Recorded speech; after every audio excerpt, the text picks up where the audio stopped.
Boxingego here. If you like this video, make sure you hit the like button and also subscribe to the channel and hit the bell icon on the top of your screen to get notified when the latest new content drops. What up, fight world? It's your boy Ego and I'm back with some more boxing. I want to give some post-fight thoughts to the stoppage loss of David Price, heavyweight, and he lost to Christian Hammer in the 7th round. He was stopped. I want to break it down real quick, and I usually try to do the good, the bad, and the ugly, but it was mostly the bad and the ugly. I don't know what it is about David Price. I used to live in England. I've been in the States, and I don't know. I don't have anything. I'm not one of those Americans that have grudges against UKs or, you know what I'm saying, UK fighters or whatever, but I never really seen what it is with this dude, David Price, where he was praised. I never seen it. I'm not trying to throw shade. I just really never, like, okay, he had a frame, he had power, those things were evident, but I mean, I thought since the Tony Thompson fight and then the immediate rematch and then you lost again by stoppage, not to say that he did horrible in the Tony Thompson fight, but you got to look at outcomes. The outcome is, it doesn't matter. At that point, that's like Amir Khan did great versus Danny Garcia in the first 2 rounds, but what was the outcome? He got knocked down in the 3rd, and he got knocked down a couple more times and stopped in the 4th. You know what I'm saying? So I'm more realistic, and I care about the outcomes. And I just never seen the it factor for the heavyweight division with David Price. And like, he had little loopholes, like he fought Erkan Tepper, and Tepper knocked him out after tested positive. So I think the positive drug test, they changed it to a no contest or something like that. But what I told people is the no contest is great for your record's sake. People could go to like BoxRec and say, oh, okay, it was a no contest. But it doesn't change the fact. Like, if a fighter, like let's say Margarito cheated versus Cotto, he already took the L. So it doesn't matter if they went back and changed it to a no contest or something like that. He already took the beating and the damage, you know what I'm saying? The same thing with the Erkan Tepper fight, David Price. Yeah, it got overruled or overturned or whatever you want to call it, but he still took the knockout. He still got that mileage put on him in that beating. And obviously, if someone cheats, that's not fair, but it's a reality. And in this Christian Hammer fight, David Price, he knocked down Hammer in the 5th round, I think it was, and he wasn't able to finish him. And slowly but surely, Christian Hammer, having some amateur experience, he worked himself back in the fight, was closing the distance. And the bad and the ugly for David Price is, I understand he's a big guy, but his stamina has always looked mad suspect. It looks like really bad. And I'll try to link in the description if I can find the description. I watched it, I streamed it because it's on ITV and we don't get that out here. But his stamina looks trash to me, like basura. Like it doesn't look good at all. Like, I understand, like I talk to fighters frequently and interview them and stuff like that, and I watch boxing my whole life basically. And I've seen guys get tired, like even in 11th, 12th round, where they're, you know what I mean, their punch volume drastically decreases and stuff.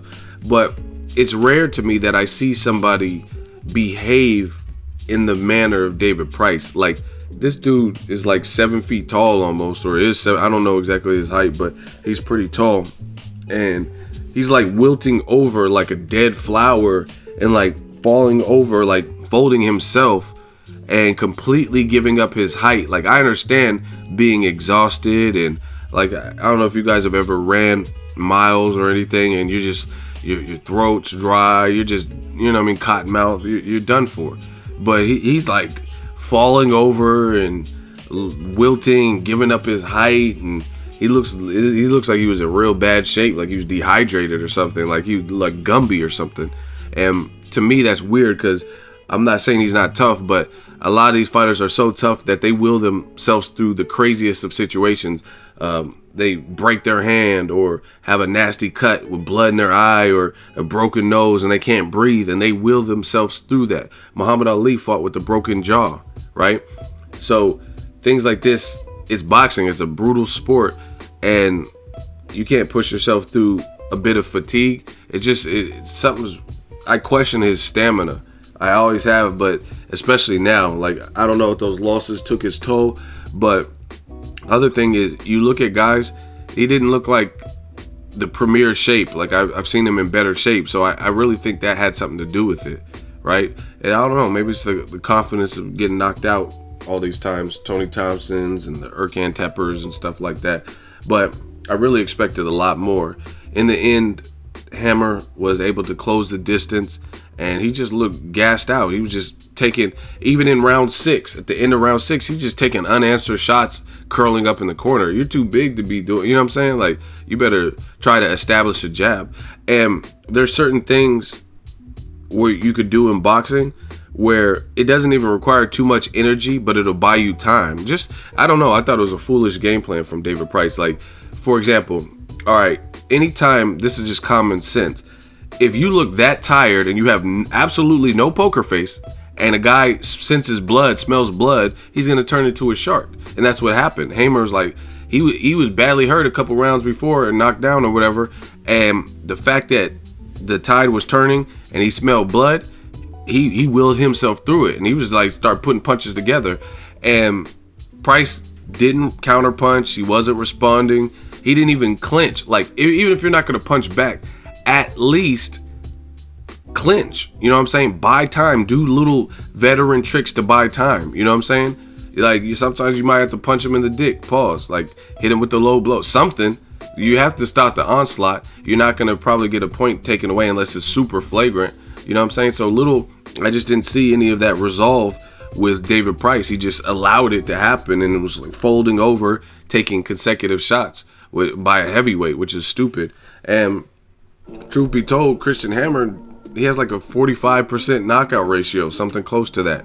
He's not even known for, I don't even know why he's called the Hammer. He's not known for this brute force Thor power, you know what I'm saying?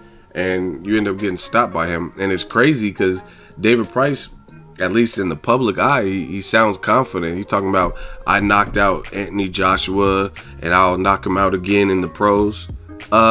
The lie detector test determined that was a lie. Joshua, to me, he's about to fight Klitschko and possibly beat him. You know what I'm saying? So, like, I think Joshua is way more in his prime and has evolved probably since when they fought. And that would be a completely different fight.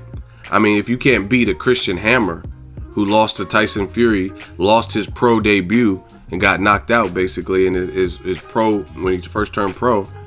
If you can't beat a guy like that, how are you going to beat the Wilders, the Joshuas, Luis King Kong Ortizes? If you can't beat the Tony Thompsons, how are you going to beat Joshua now? You know what I'm saying? Tony Thompson went in there with Ortiz and got destroyed. So, I don't know. I think David Price needs to hang him up. That's just the cold hard facts. I just don't see him being a threat level. Joseph Parker, Huey Fury winner. I don't see him beating any of these guys. I really don't. Like, especially if you don't got no type of stamina and you've been knocked out, you got mileage on you. Let me know what you guys think. If you watched it, drop it in the comment section. Make sure you share the video, like the video. As always, hate, comment, and subscribe. Till next video is Ego, signing off. So if you enjoyed this video and want more content like this on the channel, you can show your appreciation by going to the PayPal donate button or the YouTube support button. And you can donate any amount that you feel is equivalent to the value of this video. Much more to come. Thank you guys for your support. Boxingego, the future of boxing.